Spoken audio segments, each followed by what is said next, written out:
मुझे दया नहीं चाहिए और ना ही मैं इसकी मांग करता हूं, ना ही मैं किसी प्रकार की दरियादिली की चाह रखता हूं। अदालत द्वारा मुझे जो भी सजा दी जाएगी मैं उसे खुशी से स्वीकार कर लूंगा। हाल ही में उच्चतम न्यायालय के समक्ष जब वकील प्रशांत भूषण द्वारा महात्मा गांधी के इस कथन को जवाब के रूप में प्रस्तुत किया गया तो इस कथन ने भारत में लोकतांत्रिक अधिकारों की मांग को एक नई बहस का आधार दे दिया। जी हां दोस्तों, आज हम बात करने जा रहे हैं भारत के उच्चतम न्यायालय बनाम प्रशांत भूषण के उस केस के बारे में जिसमें न्यायिक अवमानना के आधार पर प्रशांत भूषण को, जो कि उच्चतम न्यायालय के एक वरिष्ठ वकील और सामाजिक कार्यकर्ता के रूप में जाने जाते हैं, को दोषी ठहराया गया और उन्हें सजा सुनाई गई। हाल ही में न्यायालय की सजा को स्वीकार करते हुए प्रशांत भूषण ने न्यायालय द्वारा दिए गए जुर्माने के दंड के रूप में ₹1 की राशि जमा करवाई है और उसके साथ ही उन्होंने सच्चाई कोष यानी ट्रुथ फंड नाम का एक कोष तैयार करने की अपील जारी की है, जिसमें भारत के प्रत्येक नागरिक द्वारा ₹1 की सहायता राशि प्रदान की जाएगी, जिस राशि का प्रयोग उन लोगों की सहायता के लिए किया जाएगा जो कि अभिव्यक्ति की स्वतंत्रता के लिए भारत की न्यायपालिका के समक्ष या उसके विरुद्ध लड़ रहे हैं या खड़े हुए। क्या है मामला, आइए जानते हैं। 27 और 28 जून 2020 को प्रशांत भूषण ने अपने ट्विटर अकाउंट से भारत की न्यायपालिका पर निशाना साधते हुए 2 ट्वीट्स किए। पहला ट्वीट 27 जून 2020 को किया गया, जिसमें प्रशांत भूषण लिखते हैं कि यदि इतिहासकारों द्वारा भारत के पूर्व के 6 वर्षों के इतिहास को देखा जाएगा तो वे ये समझेंगे कि किस प्रकार पिछले 6 वर्षों में भारत में लोकतांत्रिक व्यवस्था को नष्ट किया गया और उच्चतम न्यायालय इस लोकतांत्रिक व्यवस्था के विनाश में भागीदार रहा। 28 जून को ही दूसरे ट्वीट में प्रशांत भूषण ने लिखा कि जब भारत के सुप्रीम कोर्ट के दरवाजे आम नागरिकों के लिए बंद कर दिए गए तब भारत के वर्तमान मुख्य न्यायाधीश S.A. बोबड़े 50 लाख की बाइक चला रहे थे। प्रशांत भूषण द्वारा किए गए इन दोनों ही ट्वीट्स को भारत के उच्चतम न्यायालय ने स्वतः संज्ञान के आधार पर न्यायपालिका की अवमानना मानते हुए 22 जुलाई 2020 को प्रशांत भूषण के खिलाफ एक नोटिस जारी करते हुए जवाब मांगा।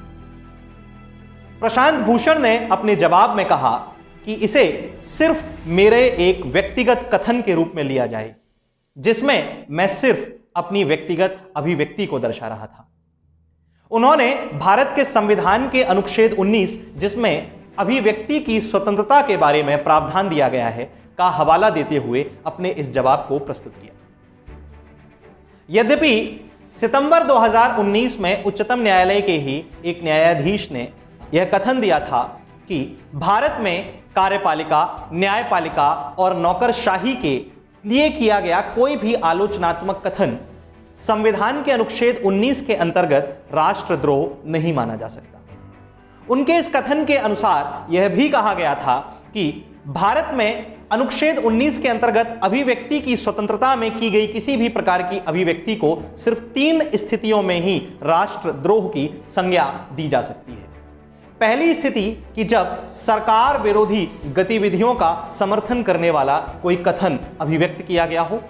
दूसरी स्थिति कि संविधान को नीचा दिखाने का प्रयास किया गया हो।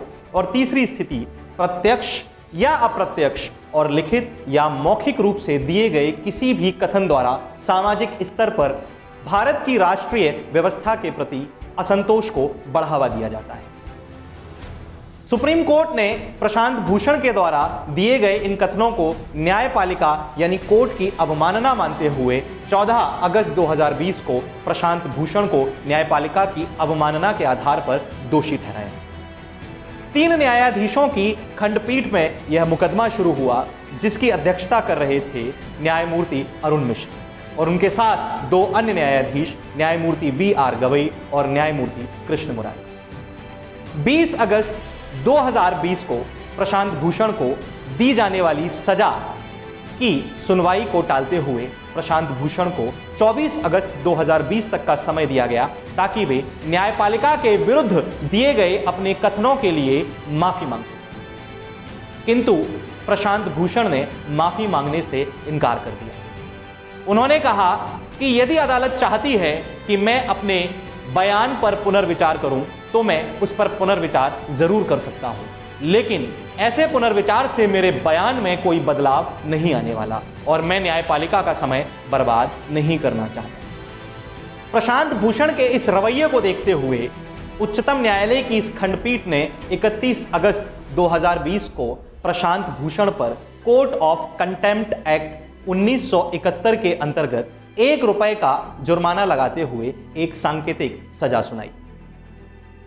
प्रशांत भूषण के प्रतिनिधि द्वारा न्यायालय के समक्ष यह कहा गया कि प्रशांत भूषण को दी जाने वाली सजा को कुछ समय के लिए टाल दिया जाए, क्योंकि हम चाहते हैं कि न्यायालय द्वारा दिए गए फैसले पर एक और बार पुनर्विचार हो जाए।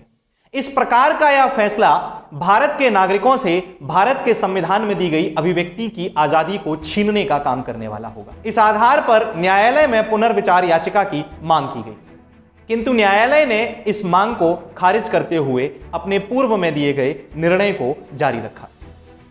हाल ही में प्रशांत भूषण ने उन्हें दी गई ₹1 जुर्माने की सजा को पूरा किया, लेकिन यह कोई पहली बार नहीं है जब प्रशांत भूषण पर न्यायालय की अवमानना से संबंधित आरोप लगाए गए। इसके पूर्व वर्ष 2009 में भी तहलका नाम की एक पत्रिका को दिए गए साक्षात्कार में प्रशांत भूषण ने उच्चतम न्यायालय के 8 न्यायाधीशों पर भ्रष्टाचार के आरोप लगाए थे। इस मुकदमे के दौरान भी भारत के अटॉर्नी जनरल यानी सरकार के सबसे बड़े वकील कहे जा सकने वाले अधिकारी के वेणुगोपाल ने प्रशांत भूषण का पक्ष लेते हुए यह कहा कि उनके पास 5 ऐसे पूर्व न्यायाधीशों के कथन हैं जिनसे यह साबित होता है कि किस प्रकार न्यायपालिका भ्रष्टाचार में लिप्त है। यद्यपि समय समय पर भारत की न्यायपालिका द्वारा इन आरोपों को ठुकराया जाता रहा है।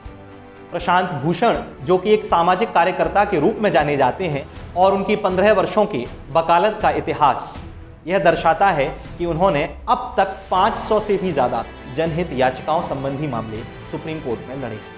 प्रशांत भूषण का यह मामला इस बात में बहुत ज्यादा महत्वपूर्ण हो जाता है कि भारत में न्यायपालिका के विरुद्ध अभिव्यक्ति की स्वतंत्रता की आजादी क्या इसी तरह दबाई जाती रहेगी, या न्यायपालिका को दिए गए विशेष अधिकार जिसके अंतर्गत उसे किसी भी प्रकार की सरकारी जांच से उन्मुक्ति प्रदान की गई है के दायरे में लाया जा सकेगा या नहीं। आज के हमारे इस वीडियो में सिर्फ इतना ही। हमारे इस वीडियो के साथ अब तक बने रहने के लिए आप सभी का बहुत बहुत धन्यवाद।